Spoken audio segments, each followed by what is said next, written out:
Sebuah rekaman beredar di Telegram pada Selasa 25 April 2023 menyebutkan pertempuran antara pasukan Rusia versus Ukraina berlangsung sekitar 10 jam di Nevelskoye.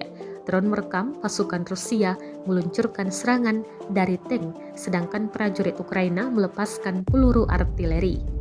Kru tank Rusia yang terkoordinasi tampak menembak posisi pasukan Ukraina dan mengambil alih benteng Brigade Senapan Khusus ke-59 Angkatan Bersenjata Ukraina di dekat pemukiman Nevelski.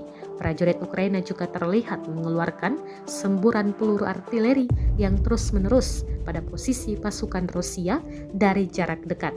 Kendati demikian, militer Rusia mengklaim Angkatan Bersenjata Ukraina menderita kehilangan personel hingga 40 orang tewas dan terluka. Rekaman menunjukkan peralatan musuh yang menyala. Penangkapan titik kuat Ukraina ini disebut akan memungkinkan pengembangan operasi ofensif ke arah Mariinka yang lebih cepat.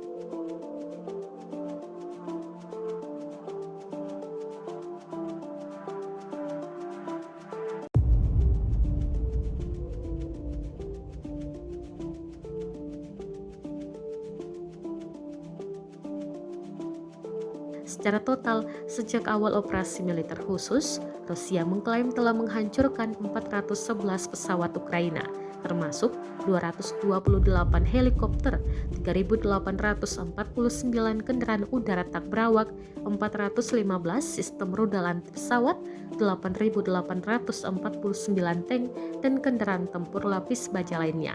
Sedangkan pihak Ukraina mengklaim telah menghabisi hingga 187.770 pasukan Rusia hingga Rabu 26 April 2023.